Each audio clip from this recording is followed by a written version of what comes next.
हाय दी, आप कैसे हो। मेरे देवर की शादी में अभी काफ़ी टाइम है, बट मैं बड़ी हूँ घर पर बहू, तो मैं चाहती हूँ कि मैं शादी की तैयारी करके रेडी रखूँ, like dress, makeup, jewellery etcetera. तो क्या मैं गलत सोच रही हूँ? क्योंकि मेरा एक ही देवर है और घर की लास्ट शादी है। मैं खुद को बेस्ट भाभी प्रेजेंट करना चाहती हूँ। प्लीज़ रिप्लाई ज़रूर करना दी, थैंक्स। बिल्कुल गलत नहीं सोच रहे हो आप। लेकिन अगर मैं गलत नहीं सोच रही, अगर आप वो हो जो वेट लॉस करने की सोच रहे थे, वो तो नहीं हो आप। तो बढ़े हुए वेट के साथ भी वही चल जाएगा, फिटिंग के इस टाइम के कपड़े सिलवाओ। बाकी ये तो आपका सोचना बिल्कुल ठीक है कि हाँ, उस टाइम पे बड़ी बहू होने के नाते आप बहुत बिजी रहने वाले हो, तो बेस्ट यही होता है कि हम अपने कपड़े, ज्वेलरी, मेकअप, इवन मतलब प्रॉपर लुक, कि हम कैसा लुक कैरी करने वाले हैं, वो भी आपके दिमाग में सेट होना चाहिए बिल्कुल। तभी आप उस टाइम पे बढ़िया से तैयार हो पाओगे। नहीं तो आनन फानन में कुछ का कुछ होगा, जो सोचा था वो कभी हो ही नहीं पाता, अगर आप प्लानिंग बिल्कुल टिंच करके नहीं चलोगे, है ना। तो आप बिल्कुल सही सोच रहे हो। इनफैक्ट सबको ऐसा ही करना चाहिए। तो यहाँ पर एपिसोड 121 के ढेरों सवालों के जवाब आज ढूंढने के लिए बैठी हूँ। आओ बहन, बातें करें।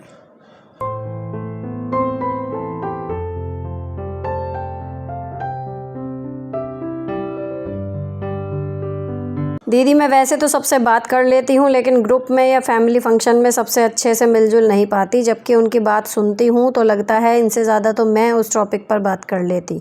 आप बताएं कैसे बाकी लोगों की तरह बातें कर पाऊँ।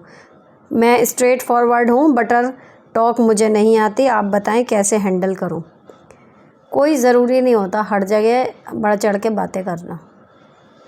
मान लो किसी टॉपिक पे आपको लग रहा है कि इनसे अच्छा मैं बोल सकती थी, लेकिन नहीं है ज़रूरत हमारे बोले बिना भी, अगर वहाँ काम चल रहा है तो इट इज़ ओके। हर जगह हमें अपने आप को दिखाना कि हमें ये पता है ज़रूरी नहीं है। मुझे तो ऐसा लगता है जब तक मत बताओ जब तक सामने वाला आपसे पूछे ही ना कि भाई तुम्हारा क्या कहना है इस बारे में, या तुम्हें कुछ पता है इस बारे में, तभी बताना चाहिए। वरना पता तो हमें पता नहीं क्या क्या है। ऐसे तो हम सारा दिन हर ग्रुप में बोलते ही रहेंगे, ठीक है ना। मैं अपने ऊपर भी अप्लाई करके यही चीज़ इसीलिए चल रही हूँ, क्योंकि हर टॉपिक पे कुछ ना कुछ पता है, तो हम सबको सब कुछ कब तक बताते रहेंगे। तो जहाँ मुझसे पूछा जाता है कहीं पे प्रैक्टिकल लाइफ में, यूट्यूब से अलग, कि भाई पूछ रहा है कोई कि हाँ ये तेरा क्या मानना है या तुझे क्या लगता है, तो मैं बोलूँगी। अदरवाइज़ चाहे मुझे कितना भी पता हो उस बारे में, और 2 लोग अगर चर्चा कर रहे हैं या 4 लोग चर्चा कर रहे हैं, मैं उसमें नहीं हूँ ना, तो मैं उसमें नहीं हूँ। हर जगह ज़रूरी नहीं होता। आपका मन है लेकिन कि हाँ, इन 4 में जो चर्चा चल रही है उनमें मुझे भी अपने आप को प्रूव करना है उन 4 के आगे, है ना। तो आप ये है कि जो जो पॉइंट्स उन्होंने बोल दिए, उनसे एक्स्ट्रा जो आपको पता है, आप एक पॉइंट वो बोल सकते हो। धीमी आवाज़ है, धीमी सही, अगर वो नहीं सुन रहे चिल्ल पाँव में, दोबारा रिपीट कर लो। लेकिन अगर आपकी बात फिर सुनी नहीं जा रही, तो ऐसी जगह पर घुसना, अपनी जगह ज़बरदस्ती बना के अपनी बात सुनाना, मुझे तो लगता नहीं कोई बड़ी आइडिया है। आपकी नॉलेज है, आपके पास है, समय आएगा ज़माना देख लेगा, ठीक है ना। तो इसमें हैंडल करने जैसी कोई बात नहीं है। हर जगह ख़ुद को प्रूव करने के लिए इतना टाइम और एनर्जी हमारे पास नहीं होती। नेक्स्ट, दी प्रणाम दीदी। जो औरत हमेशा देखकर मुंह घुमाती हो जब मेरे पति साथ में हो, तो वो औरत अच्छे से बात करती है। अगर मैं अकेली में मिलूं तो वो औरत हमेशा आंख दिखाती है। ऐसा क्या करना चाहिए, प्लीज़ सजेस्ट मी। अगर मेरे साथ ये कंडीशन हो, तो जब मेरे पति मेरे साथ होंगे और वो अच्छे से आके बात करेगी, तो मैं सीधे यही बोलूँगी कि अरे वाह, जो भी है वो भाभी जी, दीदी या जो भी है, ठीक है, कि अरे आज तो आप बात कर रहे हो, मेरे को तो लग रहा था आपको बोलना ही नहीं आता, मैं अकेली होती हूँ, आप कभी भी बात नहीं करते, है ना। या आज तो आप स्माइल के साथ बात कर रहे हो, यार अकेले में तो आपका फेस ऐसा लगता है कि आप मुझे गुस्से से देख रहे हो। आपकी बार मुझे समझ में आ गया, आपसे बात करनी होगी ना, मैं इनको अपने साथ लेके आया करूँगी। अगर आप सोच के देखो सामने से, अगर आपने ये 2-3 में से एक भी बात बोल दी, मज़ा आ जाएगा। नेक्स्ट, हेलो दी, मेरे पापा का अफेयर चलता रहता है न्यू आंटियों के साथ। मेरी मम्मी से बात भी नहीं करते और पैसे भी नहीं देते। मम्मी अनपढ़ हैं, कमा भी नहीं सकती। भाई की शादी हो गई है। भाभी बहुत तेज़ है, साफ़ सफाई भी नहीं करती, रोज़ बहाना बनाती है पेट दर्द का। डॉक्टर कोई दिक्कत नहीं बताई, पूरे दिन रात में फ़ोन में बात करने को लगी रहती है। मम्मी का काम नहीं करती देती और ना ही खाने को पूछती है। मैं घर जाती हूँ तो भी रूम में ही फ़ोन पर लगी रहती है। हमें कुछ पूछती वो गरीब घर से है, अपने घर से कुछ नहीं लाती, सब खर्चा उनका मेरे घर वाले ही उठा रहे हैं। पापा से पैसे मांगती है अपने खर्चे के लिए, उसको दे देते हैं, मम्मी को नहीं देते। यहाँ तक कि बीमार होने पर भी दवाई के भी नहीं देते। पापा भाभी को बोलते हैं मम्मी तेरी फालतू, बोले तो उसके धमका दिया कर। भाई भाभी की सुनता है, पापा का हमसे कोई लगाव नहीं है। भाभी को साफ़ सफाई के लिए भी नहीं बोलते हैं, मम्मी को ही बोलते हैं, मम्मी को ही उल्टा सीधा सुनाते हैं। Please the help. मम्मी दिन भर रोती रहती हैं और सुसाइड करने की सोचती हैं। मेरे से उनका दुख देखा नहीं जा रहा, प्लीज़ प्लीज़ हेल्प दी। देखो जी, पूरी ज़िंदगी हो गई है आपकी मम्मी की इसी कंडीशन में और वो इस चीज़ को नहीं कर पाई क्योर। अनपढ़ होने का मतलब ये थोड़ी है। बहुत सी ऐसी महिलाएं हैं जिनके पति अधिकारी हैं, प्रशासनिक अधिकारी हैं और उनकी वाइफ ज़्यादा पढ़ी लिखी नहीं है, लेकिन फिर भी पत्नी का सम्मान मिल रहा है ना। या पढ़ी लिखी होने पे सबको सम्मान मिल रहा है, ऐसा भी ज़रूरी नहीं है। तो इसका कोई लिंक नहीं है कि वो अनपढ़ हैं। बात यह है कि उनकी आदत ख़राब है और जब वो इधर उधर आंटियों के साथ मुँह मारते हैं ना, तो कहीं ना कहीं बहू को भी वो वही है कि उसके सामने अपना इम्प्रेशन अच्छा जमाना है। ऐसे आदमियों की आदत होती है अपनी पत्नी के अलावा जितनी भी फीमेल, वो कहते हैं ना मैन विल बी मैन, जो भी फीमेल उनके सामने आएगी ना, उसके सामने खुद को अच्छा दिखाना है सिवाय अपनी बीवी के। तो वो बेकार आदमी हैं, इस वजह से आपका नहीं पार पा रहा। तो आप एज अ बेटी अपनी मम्मी के लिए कर सकती हो कि भाई अगर साफ़ सफाई के लिए उनको ही बोला जा रहा है, आपकी मम्मी को आपके भाभी को कुछ नहीं हो रहा, कहा नहीं जा रहा, कुछ नहीं कर रहे, आप तो अभी वहीं हो ना। मतलब मान लो अगर शादी नहीं हुई है आपकी, तो कम से कम ये है कि जब तक आप उनके पास हो तब तक उनका काम आप कर दिया करो। अगर नहीं तो ये भी हो सकता है जब आपके भाई भाभी और पापा किसी को मम्मी की ज़रूरत ही नहीं है, अगर आप मैरिड हो तो सके तो उन्हें अपने पास ले आओ। अगर इतना मतलब वो लग रहा है कि हाँ भाई मम्मी, और जैसे बता रहे हो वहाँ पे उनकी कोई कंडीशन अच्छी तो है नहीं, तो ये भी कर सकते हो आप, उन्हें अपने साथ रख लो। ये दो ही चीज़ हो सकती हैं। नेक्स्ट, दी मेरे पति ने मेरा गोल्ड गिरवी रखा है, जब भी मैं उनसे उनको लेके आने की बात करती हूँ तो गुस्सा करते हैं। क्या ऐसे इंसान पर ट्रस्ट करना चाहिए? प्लीज़ रिप्लाई ज़रूर करना। देखो, कह नहीं सकते कुछ। अगर पैसे होने के बावजूद भी उसको वो नहीं छुड़ा रहे ना, तो फिर उनकी नीयत ही नहीं है। गोल्ड की चीज़ ऐसी होती है कि नीयत ख़राब हो गई, एक बार डाल दिया तो ठीक है, फिर लाना ही नहीं है। लेकिन ये है कि आगे, एक तो यह है उनके पास पैसे नहीं है इसलिए नहीं ला रहे, एक ये है कि पैसे हैं, स्थिति है, बाकी सब कुछ हो रहा है, लेकिन वो नहीं छुड़वा रहे गोल्ड। इसका मतलब उनको लाना ही नहीं है, उनका कोई इरादा नहीं है लाने का। तब आप आगे के लिए उन पर ट्रस्ट मत करो इस चीज़ में। नेक्स्ट, दी प्राइमरी टीचर हूँ, बच्चों को बहुत मेहनत से पढ़ाती हूँ, सीखते भी हैं बहुत। अगले दिन मोस्टली बच्चे भूल जाते हैं, फिर सिखाती हूँ बट कम बच्चे रिस्पॉन्ड करते हैं। घर में उन्हें कोई नहीं पढ़ाते, कुछ बच्चे पढ़ना ही नहीं चाहते। ऐसे में क्या करें? फिर मन टूट जाता है। 11 साल हो गए मैम इस प्रोसेस में, आप कैसे डील करते हो? मुझे एक आदत पड़ गई, मैं मेंटली प्रिपेयर्ड ये रहती हूँ अब कि मेरा जो स्टूडेंट है, जो मेरे हाथ में बच्चा आ रहा है पढ़ने के लिए, उसको घर पे कोई नहीं देखेगा, ना उसे घर पे कोई ये कहेगा कि तू पढ़ने बैठ जा। देखना तो छोड़ो, ये भी नहीं कहेंगे कि तू पढ़ने बैठ जा। मैं मेंटली प्रिपेयर्ड हूँ तो मैं उस तरीके से ही कराती हूँ। और दूसरी चीज़ कि वो स्कूल नहीं आएंगे, मैं ये मान के नहीं चलती कि हफ्ते के 6 दिन मेरा बच्चा स्कूल आएगा। इस तरीके का मैंने शेड्यूल बनाया हुआ है, इस तरीके से मैं उनको बेस क्लियर कराना शुरू कराती हूँ। एक्सरसाइज कॉपी में, बोर्ड पे इतनी ड्रिलिंग उनकी करा देती हूँ कि वो ना ना ना ना करते करते भी, बुद्धू से बुद्धू बच्चा भी, मैं प्राउडली कह सकती हूँ कि 0 पे 1 भी नहीं मिलेगा। जो बच्चे ऐसे हैं ना जिन्हें बिल्कुल हाथ खड़े कर लेते हैं इंसान के, भैया ये तो कुछ करेगा ही नहीं, तो मैं मान रही हूँ कि वो औसत बच्चों में भी जो नहीं आते ना, उनकी बता रही हूँ। किताब वो भी पढ़ लेंगे, साधारण जोड़ घटा 10 तक के पहाड़े वो बच्चे भी कर लेंगे, उनकी स्पीड से ही लेके चलती हूँ। कुल मिला के बात वही है, जैसे घर में है ना, आपको परेशानी कब होगी? जब आप एक्सपेक्ट करोगे कि ये बैठा है या ये मदद नहीं कर रहा या इसकी जिम्मेदारी है ये उठा नहीं रहा, तभी तक आपको गुस्सा आता है। जब आप अपने ऊपर सोच लो ना कि यार मेरे को ये चीज़ चाहिए, मैं खुद कर लूँगी, कोई नहीं कर रहा तो कोई बात नहीं, तो आपको गुस्सा आना कम हो जाता है, काम भले बढ़ जाता है। सेम चीज़ वहाँ है। अगर हम ये एक्सपेक्ट करें कि हमें प्रॉपर माहौल मिलेगा, हमारा बच्चा घर से याद करके आएगा, उनके माँ बाप थोड़ा ध्यान दे लेंगे, हमारा बच्चा टाइम से आएगा बिल्कुल, या फिर छुट्टी नहीं करेगा तो हम पढ़ाएंगे, या हमारी और कहीं ड्यूटी नहीं लगेगी तो हम पढ़ाएंगे, तो हम फ्रस्ट्रेटेड रहते हैं, रिज़ल्ट नहीं आता। लेकिन अगर हम इन सब चीज़ों को पार्ट ऑफ जॉब मान के चल लें कि भाई यही आना है हमारे हाथ में, ऐसा ही बच्चा आना है, यही पेरेंट्स आने हैं, आप पढ़ाओ, है ना। तो जब आप इस तरीके से अपने दिमाग में लेके चलते हो ना, तो आप पढ़ा जाते हो। और ये मैं प्रैक्टिकली कह रही हूँ, बिल्कुल प्रैक्टिकल।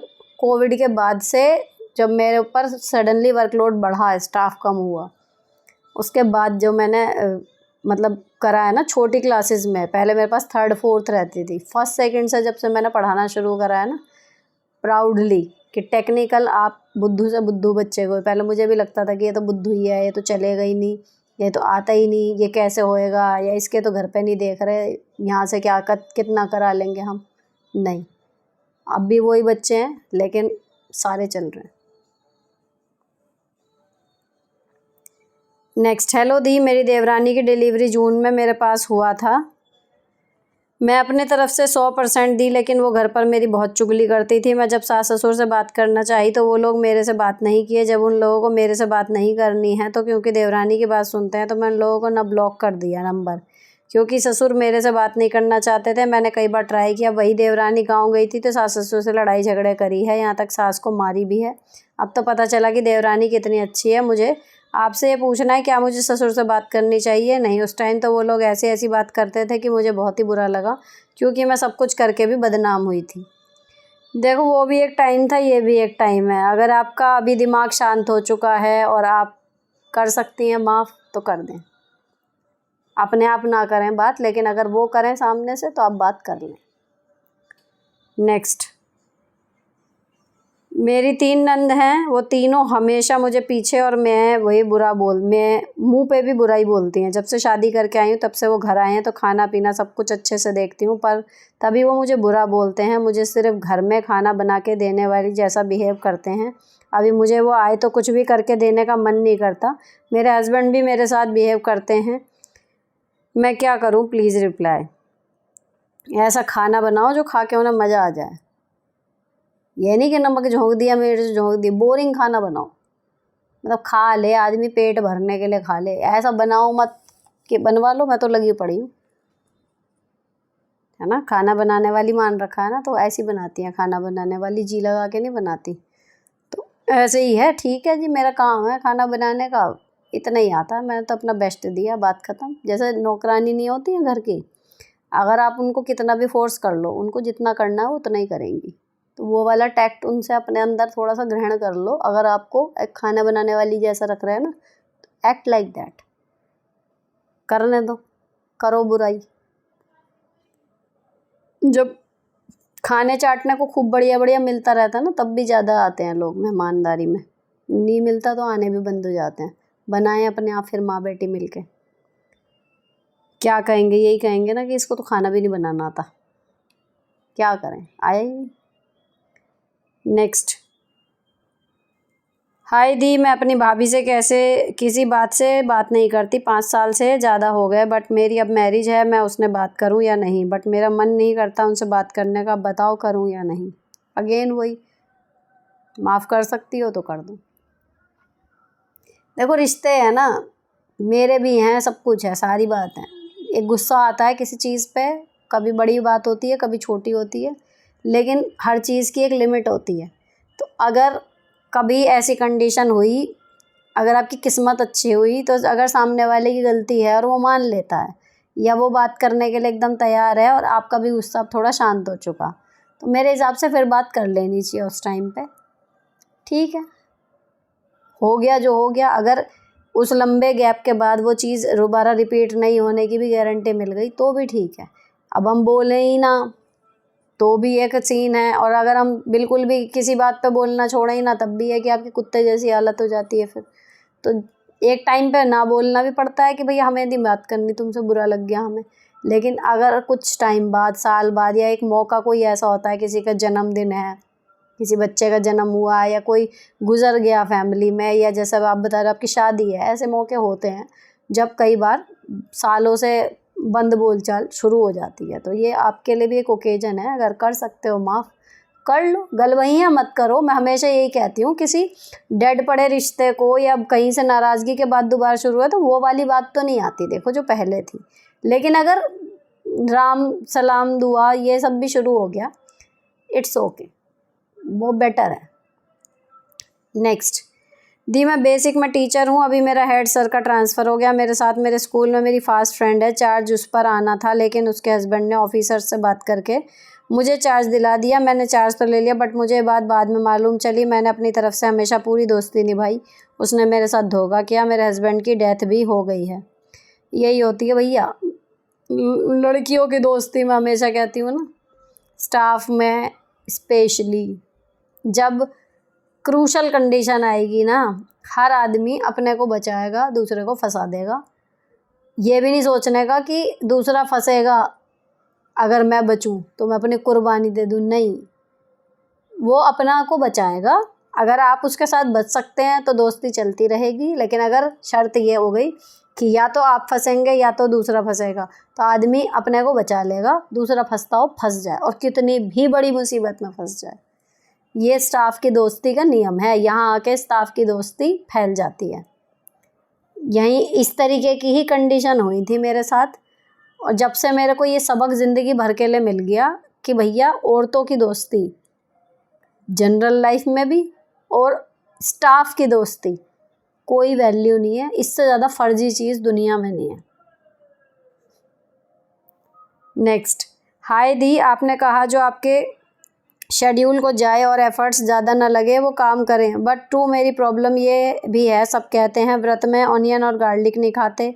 जब मैं भोग या व्रत का खाना बनाती हूँ तो मुझे लगता है किचन में डेली फूड बनते टाइम कितनी चीज़ों पर हाथ लग जाते हैं। उससे वहम ना मानकर कैसे भोग या व्रत का खाना बनाऊँ, प्लीज़ हेल्प, क्योंकि इस वजह से मेरे व्रत भी नहीं रख पाती। देखो जी, ये दिमाग का फेर है आपका। पहले भी 2 बार यही बात हो चुकी, मैं खुद इतना नहीं मानती।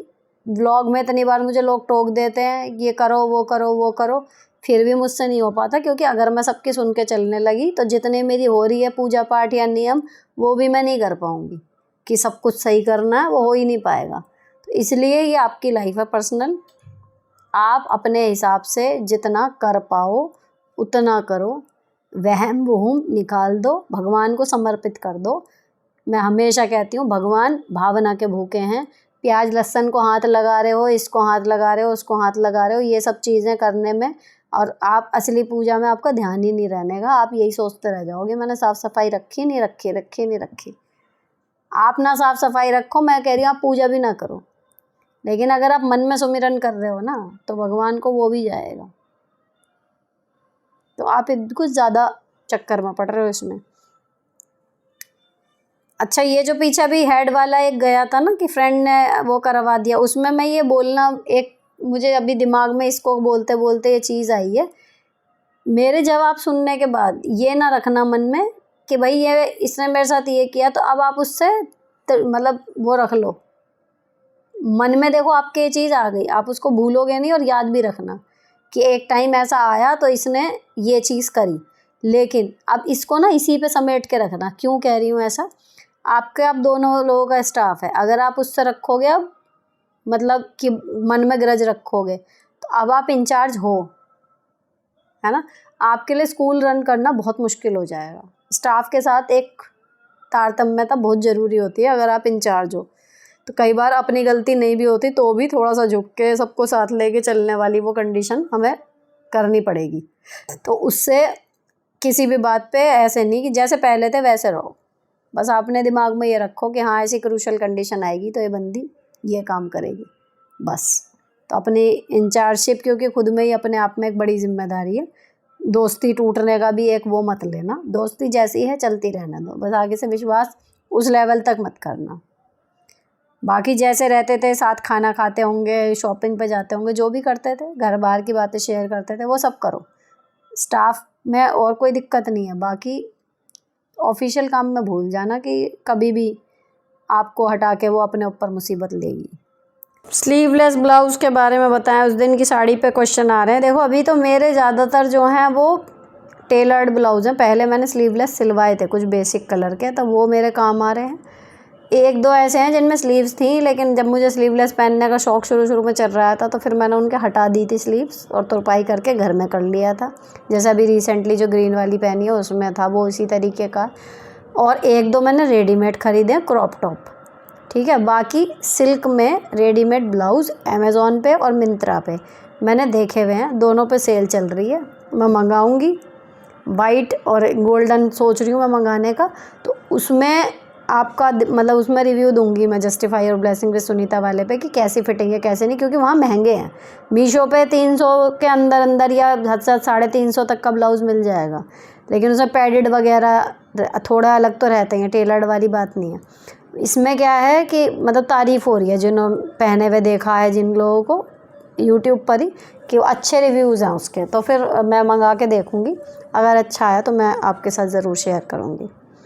नेक्स्ट, हेलो मैम, मेरी एक कज़िन है, उसकी शादी के 1 साल भी नहीं हुआ, पति ने बहुत कुछ छुपाया, स्मोकिंग करते हैं वो भी नहीं बताया, इवन एक सीरियस अफेयर था वो भी नहीं बताया, मैरिज के बाद नहीं ऐसा बोलते कुछ नहीं, पर अब उसके पति ने इतना झूठ बोला है कि बहन का दिल टूट गया है।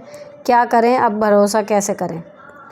देखो, स्मोकिंग का तो ये है कि विल पावर पे है, छोड़ सकते हैं, और जो सीरियस अफेयर था अब नहीं बताया। आपकी बहन को बोलो कि भाई परेशान तब हो अगर अब उस सीरियस अफेयर का फ़र्क यहाँ पर पड़े, लेकिन अगर नहीं बताया, इसका एक पॉजिटिव साइड ये भी हो सकता है कि अब वो उस चीज़ को बिल्कुल ख़त्म कर चुके अपनी तरफ से, तो वाई टू शेयर, ठीक है ना। मान लो मेरा कोई अफेयर है और मैं शादी करके अपने पति के साथ आई हूँ, और अब मैं बिल्कुल मेंटली क्लियर हूँ कि हाँ अब जो है मेरे पति हैं, अगर वो बंदा सामने भी आके खड़ा हो जाए, अपना दिल निकाल के भी रख दे, तो भी मुझे नहीं जाना है उसके पास, तो मैं वहाँ से आके फिर मैं इन्हें बताऊँगी क्यों कि मेरा कभी कोई था ये वो। एक ये चीज़ भी है ना, इस तरीके से सोच के देखो, तो वो चीज़ है, वो हो सकता है उसके हस्बैंड ने इसलिए ना बताया क्योंकि अब वो रिश्ता उनके लिए मैटर ही नहीं कर रहा।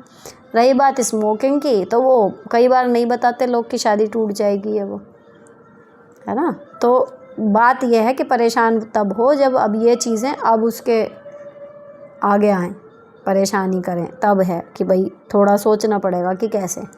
और स्मोकिंग छोड़ने के लिए वो आती हैं टैबलेट्स वगैरह, कोशिश करें कि क्या पता छोड़ दें। नेक्स्ट, हाय मैम, मेरे हस्बैंड को मेरे मायके के लोग आए तो पसंद नहीं करते, मेरी मम्मी से झगड़ा भी किया और थप्पड़ भी मारूंगा ऐसा बोला, नशे की हालत में फ़ोन पे बोला। अब मेरे मायके वाले मेरे घर नहीं आते, माँ भी दुखी हैं, बोलते हैं उसको उसका कर्म फल मिलेगा। मैं बहुत दुखी हूँ, क्या करूँ, मुझे सबको साथ लेके चलना था। देखो, सोचते तो सब हैं क्या करते हैं, लेकिन कुछ चीज़ें हमारे हाथ में नहीं होती। आपको क्या लगता है, कोई लड़की ऐसा सोचती होगी कि मैं अपना ससुराल में सही नहीं रहूँगी, या मेरी सास मुझे देख के खुश नहीं रहेगी, या मेरे देवर जेठों में मेरे साथ पक्षपात हो जाएगा, या मेरा मैका ठीक नहीं रहेगा? कोई नहीं सोचता, हर कोई सोचता है सबको साथ लेके चलना है, लेकिन लाइफ आपके अकॉर्डिंग नहीं चलती। तो वही आपके साथ हुआ, जैसे चल रही है चलने दो। हस्बैंड और मैके वालों के बीच में आप चाह के भी कुछ कर नहीं सकते। नेक्स्ट, हेलो मैम, मेरी बहन एक लड़के से प्यार करती है और शादी करना चाहती है, घर वाले भी मान गए, लेकिन लड़के की एक शर्त है, शादी के बाद वो साथ लेकर नहीं रहेगा। तो क्या उसे शादी करनी चाहिए? साथ लेकर नहीं रहेगा मतलब बहू वहाँ रहेगी, खुद कहीं और रहेगा? ये तो आपकी बहन को देखना चाहिए, लव मैरिज में ये आपकी बहन को देखना चाहिए कि वो इस टर्म पे राज़ी है या नहीं है। हेलो दी, प्लीज़ मुझे गाइड करो, मेरी जेठानी और मैं ऊपर नीचे रहते हैं, दोनों की ड्यूटी लगी हुई है ससुर को एक टाइम खाना देने की, लेकिन ससुर जब भी गांव से आते हैं गर्मियों में जेठानी हर बार ड्रामा करती है कि ससुर को खाना नहीं दूंगी। ससुर फिर हम पर दबाव देते हैं, तुम खाना दो, बस वो नहीं दे रही तो मैं क्या करूं? मेरी भी 3 मंथ की बेटी है, 6 ईयर की। पिछली बार ये क्वेश्चन मैंने पढ़ा तो था, लेकिन पिछली बार आपने ये कहा था कि बारी 1-1 दिन की बंधी है, और फिर उन्होंने कह दिया कि अब 1 महीना तुम दो 1 महीना हम दे। तो फिर मैंने कहा था कि चलो 1 महीना दे लो, अब आप फ्री हो जाओगी अगले महीने बिल्कुल। अब यहाँ पर अगर हो सकता है दूसरा क्वेश्चन है ये, मुझे राइटर तो पता नहीं कौन थे उसके, लेकिन अगर वो ही चीज़ है तो अब भाई देखो क्या ही कर सकते हैं। एक आदमी बूढ़ा भूखा है, एक आदमी ने दूसरे ने तमाशे कर दिए, अब वो आपसे मुँह चढ़ के कह रहा है कि भाई तुम दे दो, तो जहाँ 4 जनों का बना रही हो 5 का ही बना दो। दूसरी बात वही, अगर वो अलग अलग बहुत ज़्यादा काम बढ़ाएं तो आप कह सकती हो कि पापा ये छोटे बच्चे हैं, मेरे साथ इतना हो नहीं पा रहा, जैसा सबके लिए बन रहा आप भी वही खा लो। थोड़ा सा बीच का सा रास्ता निकालो। आप जेठानी को छोड़ो कि जेठानी नहीं कर रही इसलिए आपको ज़्यादा परेशानी हो रही है, अगर आप अकेली बहू होती तब भी तो करती। कर लो, आपका कर्मा सुधरेगा इससे, वो आपके साथ रहेगा। नेक्स्ट, मैम मेरे भाई का 5 साल से डिवोर्स केस चल रहा है। मेरी भाभी डिवोर्स देने के 22 लाख रुपए मांग रही है। कोई बेबी नहीं है। उसने इतने गंदे आरोप लगाए हैं कि अब उसको घर में नहीं रख सकते। उसको मेरे भाई की सैलरी 30,000, उसकी एज 35 और भाभी की 34। भाभी कहती है मैं तो शादी नहीं करूँगी, मायके में रहकर ज़िंदगी भर तो उससे मेंटेनेंस लेती रहूँगी, नहीं तो 22 लाख दे। मेरा भाई अगर लोन लेकर भी देता है तो उसकी ज़िंदगी भर की सैलरी लोन चुकाने में चली जाएगी। उसकी दूसरी शादी की एज भी निकल रही है, क्या करें? मेंटेनेंस के लिए राज़ी हो जाओ और फिर डिवोर्स दे दो। उसमें 2 फ़ायदे होंगे। देखो, आपके पैसे तो जाएंगे, लेकिन अगली के लिए कहना आसान है कि मैं तो शादी नहीं करूँगी, ज़िंदगी भर तेरे से मेंटेनेंस लूँगी, वो भी तो अटकी रहेगी, है ना। और दूसरी चीज़, जितना मुझे पता है, इसका मुझे ज़्यादा प्रैक्टिकली नहीं पता है, और बाकी दूसरी चीज़ वही है कि 22 लाख रुपए अगर वो कर्जा लेके दे रहे हैं कि उसमें ही चुक जाएगी। देखो, नौकरी अगर इस तरीके की है कि आगे उसमें फ्यूचर में बढ़ने के प्लान हैं, कुछ ऑप्शंस हैं, सैलरी बढ़ेगी, ये वो, तो कर भी सकते हैं अगर एक मुश्त चुकाना है। लेकिन अगर नहीं है एक मुश्त चुकाने के तो दूसरा कोई ऑप्शन नहीं है। सिंपल ये है कि भाई ले ले तू महीने का और दे डिवोर्स। नेक्स्ट, नमस्ते दी, थैंक यू जवाब देने के लिए। मैं वही हूँ जिसका घर बिक गया। सास की वजह से फ्रस्ट्रेट तो बहुत हो रही हूँ, पति से तो बहुत बहस हो रही है, वो भी समझ रहे हैं। घर जाने के दुख से परेशान हूँ, लेकिन वो कहते हैं मुझे तो कह दिया, बाकी मम्मी पापा को कुछ मत कहना। इतना गुस्सा आ रहा है, उन लोगों से बात तक करना का मन नहीं कर रहा। क्या करूँ? उनके साथ रहने का मन हो नहीं रहा, जिसकी वजह से मेरे बच्चों के सर से छत छिन गया। उनके साथ कैसे रहूँ? बहुत मुश्किल से बनाया था घर। मत करो बात यार। और वो कह रहे हैं ना मम्मी पापा से कुछ मत कहो, ये भी इतने भरे बैठो और मम्मी पापा ने सुनने का काम करें तो सुनाओ पकड़ के। राड़ फिर भी हो रही है घर में, फ्रस्ट्रेशन तो कुछ कम होएगी। और दूसरा रास्ता वो है शांति का पकड़ के कि भैया जो हो गया हो गया। अब किसी पे चिल्ला के कह के होना तो देखो कुछ होना नहीं, है ना। जब आपके हस्बैंड का है ना कि भैया रहने दे, तो उनसे कुछ मत कहिए, तो बोलो कि मेरे को साल भर में दूसरा घर फिर खड़ा करके दो, तभी शांत होगा ये गुस्सा, जब दूसरा घर बन जाएगा। साल में नहीं, 2 साल में, कि पूरी एड़ी चोटी का जोड़ लगा दो। अब दूसरा घर बनाना है और वहाँ मैं अकेली रहूँगी।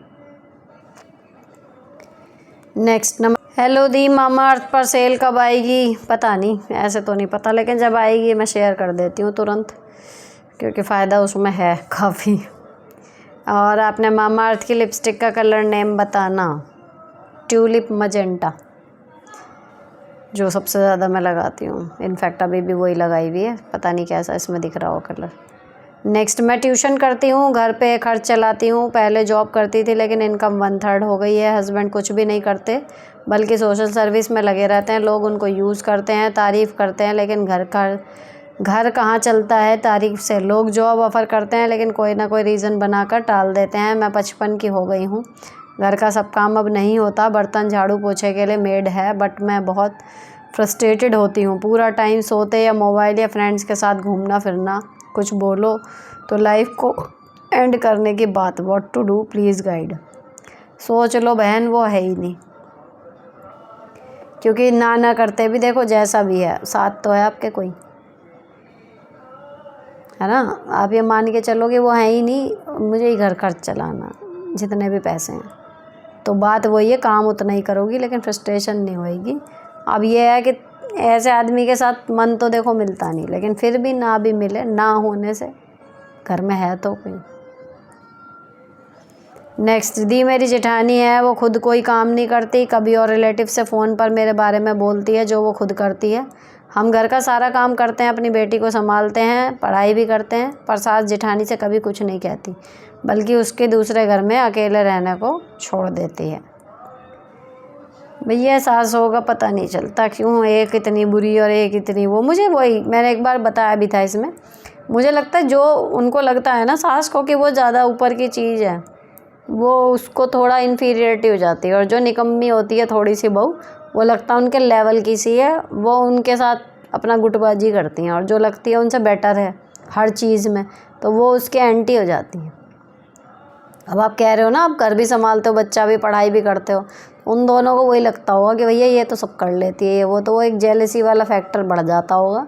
इसी वजह से हमेशा जो मैं आप धीरे धीरे क्वेश्चन के आंसर देते देते पहुंच रही हूँ ना, कि जो भी आप देखोगे जो निगलेक्टेड है ना बहू, वो जिनका चाटुकारिता या जो सास की लाडली बहू हैं उनसे वो आगे की ही चीज़ है। कई बार आप देख लो, उसी को गालियाँ पड़ रही हैं, उसी को निगलेक्ट किया जा रहा है, उसी की बुराइयाँ करी जा रही हैं। तो मुझे अब वही समझ में आ रहा है कि भाई ये और कुछ नहीं है, ये इन्फीरियरिटी कॉम्प्लेक्स है। सास हो या जेठानी हो या दौरानी हो, जब उन्हें लगता है कि हमसे आगे की चीज़ है तो वो किलस जाते हैं और वो इस तरीके के वो करते हैं कि हम कितनी भी मेहनत कर रहे हो फिर भी हम में ही मीन मेक निकालेंगे। तो जब कोई ऐसा करे ना, आइंदा से खुश हो जाया करो कि इसका मतलब वो एडमिट कर रहे हैं कि भैया हम उनसे आगे की चीज़ हैं, इसीलिए मरे जा रहे हैं वो चिढ़ चिढ़ के। नेक्स्ट, हेलो दी, मेरी सासू माँ को पता नहीं मुझसे क्या प्रॉब्लम है, मैं जो भी कहूँ या जो भी काम करूँ उसकी उल्टी बात को सही बताती हैं अपने बेतुके से लॉजिक से। ऐसा हर बार होता है, फिर सिचुएशन बहुत अनईजी हो जाती है। मैं वर्किंग हूँ, बच्चे की वजह से वो हमारे साथ रहती हैं। मैं प्रोटेस्ट नहीं करती कि उनका बुरा लग जाएगा, और लगा भी है जब मैंने उनको लॉजिकल आंसर दिया 1-2 बार। काम करने का तरीका भी उनका बहुत अनहाइजीनिक है। मैं कितना भी ट्राई करूँ पर बच्चा छोटा है तो सब नहीं कर पाती जॉब के साथ। ऐसा क्या करूँ तो हमारी थोड़ी बॉन्डिंग या ईजिली एडजस्टमेंट हो जाए। My husband is the only son to, जब फ्यूचर का सोचती हूँ हमेशा ऐसा रहेगा तो डिप्रेसिंग लगता है। उनको एक्सेप्ट कर लो as they are, as she is, they are नहीं कहना चाहिए। देखो क्या क्या लॉजिक है कि आप जो कहती हो वो उसका उल्टा अपने लॉजिक से प्रूव करने की कोशिश करती हैं। तो बस आपको एक पैटर्न समझ में आ गया ना। हम ना हौच पौच कब होते हैं, जब तक हमें पैटर्न नहीं समझ में आता किसी का। और मुझे ऐसा लगता है कि जब हमें पैटर्न समझ में आ जाता है ना कि ये आदमी इस कंडीशन में ऐसे करेगा, तब मज़ा आता है उसके साथ बात करने में, क्योंकि हमें गेम लगने लगता है वो कि अब हम ये कहेंगे और ये कहेगा और फिर वो वही कहता है। तो उसको थोड़ा सा वो कर लो। अब अकेले हो आप तो छोड़ तो सकते नहीं, छोड़ना चाहिए भी नहीं, आपके बच्चे को भी संभाल रही है। देखो सब एक से नहीं होते, आप अलग घर से आई हो वो अलग घर की हैं, आप अलग पर्सनैलिटी हो वो अलग पर्सनैलिटी है ना। तो जितना हो सके जस्ट कीप टॉकिंग, नॉर्मल बातें, नई बैटरी सेटिंग ना बैठे, बिगड़े ना। नेक्स्ट, मैम मैं बिहार में 9 to 10 की टीचर हूँ बट उत्क्रमित में हूँ। वहाँ के प्रभारी 5, 6, 7 क्लास हैं और डेली क्लास लेने को बोलते हैं, कैसे टैकल करें, बहुत थक जाते हूँ। भैया बॉस इज़ ऑलवेज राइट, जो बॉस कहेगा वो तो करना पड़ेगा काम। धीरे धीरे स्टेमिना बन जाता है, थकान का इलाज ये है। हाय मैम, एक बात बताना, जैसे आपके बच्चों को रोज़ लिखवाए हैं क्लास वर्क, वो बहुत होता है ओवरऑल या नॉर्मल जो आसानी से क्लास में कंप्लीट हो जाए? क्या स्कूल वाले टाइमली सिलेबस फिनिश करवा के रिवीजन करवाए हैं प्रॉपर बिफोर एग्ज़ाम? जी हाँ बिल्कुल। नेक्स्ट, आपके चैनल देखने के बाद दूसरे वीडियो देखना बंद कर दिया है, आपके तीनों चैनल बहुत अच्छे हैं। थैंक यू, मुझे भी ऐसा लगता है।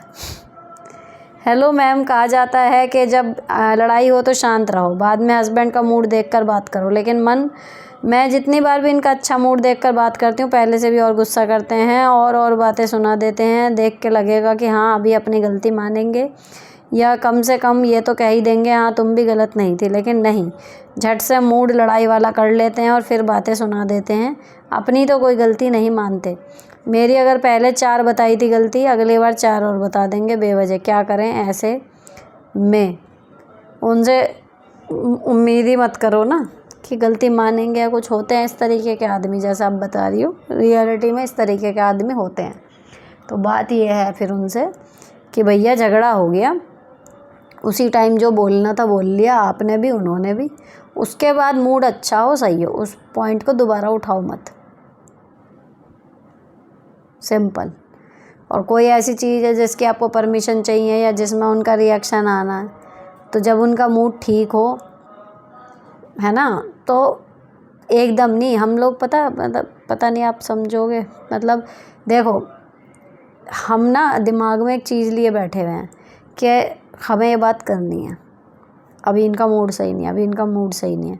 4-5 दिन बाद या हफ्ते भर बाद, 10 दिन बाद आदमी थोड़ा सा हंसा बोला, हमने तुरंत फिर अटैक कर दिया। हमें लग रहा होता है कि आज उसका मूड ठीक है या वो बोल रहा है, वो भूला नहीं होता, कोई नहीं भूलता।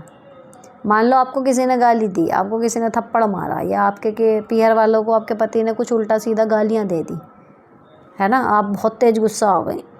महीने भर बाद आपका हो सकता है थोड़ा बहुत गुस्सा थोड़ा शांत हो जाए और आप अपने हस्बैंड से किसी बात पे बात कर रही हो, या कोई मूवी देख के आपकी हंसी आ गई, या कुछ और है, वो भी बैठे हुए और उनको लग रहा है कि हाँ अब आप नॉर्मल हो गई, वो तुरंत फिर गाली देने बैठ जाएं, आपका क्या रिएक्शन आएगा?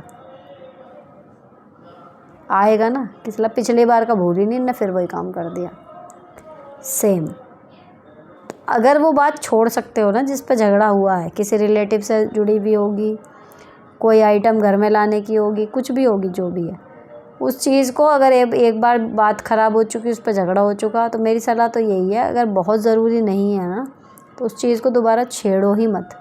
और अगर ज़रूरी है भी, वेट करो, जब कैड़ी लड़ाई होती है ना उसके बाद कम से कम 2 महीने दो अपने रिश्ते को दोबारा वापस सही होने में, उसके बाद फिर किसी दिन कि भाई इसीलिए तो मैं कह रही थी, देखो अटक तो है, इस चीज़ में परेशानी तो है, बस ये नहीं कि फिर बैठ गए आज मीटिंग होएगी, हमेशा यही होएगा। तो यही आपके साथ हो रहा है। नेक्स्ट, दी 10-12 साल की बेटियों के लिए स्टार्टिंग वाली स्पोर्ट्स ब्रा लेनी है, कुछ समझ नहीं आ रहा, साइज़ कैसे लूँ? सिंपल ले लो, मीशो पे मिल रही हैं, साइज़ स्मॉल में ले लो, सिंपल वाली सही काम कर रही हैं वो।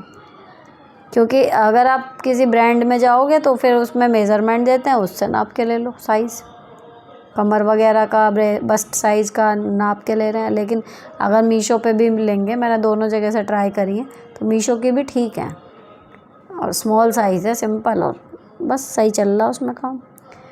नेक्स्ट, हाय मैम, आपके लिव लाइफ इजी के चैनल फर्स्ट ब्लॉग से आपको फॉलो किया है, आपकी वजह से मेरी लाइफ बहुत सारे चेंज आए हैं, थैंक यू। मेरे पास इंजीनियरिंग की डिग्री है पर बच्चे छोटे हैं, एक बेटा 4 साल एंड 2 बेटी 2 साल की। फर्स्ट बेटा एंड सेकंड बेटी होगी। घर से बाहर निकल कर जॉब नहीं कर पा रही हूँ, पर वर्क फ्रॉम होम भी नहीं मिल रहा, क्या करूँ? वेट कर लो, अभी 2 साल की है आपकी बेटी, और 1 आध साल वेट कर लो, देन करना रीस्टार्ट। हाय मैम, मैं इंट्रोवर्ट टाइप की हूँ, जल्दी किसी से बात नहीं कर पाती, फ्रेंड नहीं बना पाती। 4 साल के बेटे का स्कूल में एडमिशन किया, उसका नेचर भी मेरे जैसा ही है, क्या उसके भी फ्रेंड्स बनेंगे या नहीं?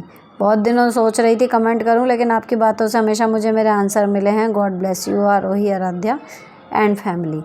ऐसा ज़रूरी नहीं है, और इंट्रोवर्ट लोगों के दोस्त नहीं बनते ऐसा नहीं है, उनके भी दोस्त होते हैं उन्हें कोई मिल जाता है एक्सट्रोवर्ट, तो दोस्त तो बन जाते हैं।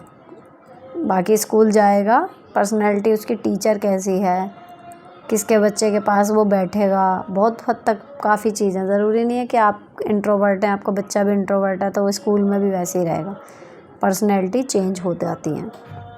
नेक्स्ट, हाय मैम, मैं एक हाउसवाइफ को 20 साल से अचानक होगा, मेरे हस्बैंड बीमार हो गए, दोनों बच्चों की जिम्मेदारी मेरे ऊपर आ गई। मैंने 12th पास किया है, कंप्यूटर कोर्स किया था 20 साल पहले, अभी मुझे जॉब चाहिए, क्या आप बता सकते हो किस फील्ड में मुझे जॉब मिलेगी? क्या मुझे 20 साल पहले जो हमने कंप्यूटर सीखा होगा आपने, मुझे नहीं लगता वो अभी किसी काम बहुत आने वाला है, क्योंकि इतनी सारी चीज़ें आ गई हैं इन 20 सालों में कि बहुत आउटडेटेड सब कुछ हो चुका। लेकिन फिर भी आप अपने आसपास के जो कंप्यूटर के सेंटर होते हैं, है ना, मेन, वहाँ पर आप पता कर सकते हो कि भाई मैंने ये वाला कोर्स किया हुआ है, अभी ये कितना वैलिड है, या इसमें क्या मैं टॉप अप और कर लूँ कि मुझे एक अच्छी जॉब मिल जाए। ठीक, तो ये थे एपिसोड 121 के सवालों के जवाब, और ऐसा लग रहा है मुझे कि जल्दी ख़त्म हो गए हैं। आई होप आपको पसंद आए होंगे, अगर अच्छे लगे हों तो चैनल को सब्सक्राइब कर देना, आपका कोई क्वेश्चन हो तो कमेंट कर देना, आपके किसी नोन बंदे को लगे कि इसकी ज़रूरत है एपिसोड की तो उनको शेयर कर दें। मिलती हूँ आपसे नेक्स्ट एपिसोड में, till then bye bye, stay beautiful and sorted always. अब लास्ट में ये सूट जो मैंने पहना है अमेज़ॉन से है, देख लो इसको एक बार ध्यान से, ये पूरा सिल्क में है, यहाँ पर ये पूरा एम्ब्रॉयडरी वर्क है, पूरा सिल्क में है, ये यहाँ पर अस्तर लगा हुआ है, स्मॉल साइज़ में मंगाया है, और ये सॉफ्ट साइज़ में है दुपट्टा, पूरी वीविंग के साथ। ये देखो, और कलर यही है जो आपको दिख रहा है, एकदम सुरमई ग्रे। तो अभी अमेज़ोन पे भी सेल चल रही है इसलिए दिखा रही हूँ। मैंने जब मंगाया था उससे 100 रुपये सस्ता हो गया है, तो मंगा लो। अगर अच्छा लगे तो मैं इसका लिंक दे दूँगी। और ये वाले ईयरिंग जो हैं वो मीशो से हैं, ठीक है। तो फ़िलहाल bye bye, stay beautiful and sorted always.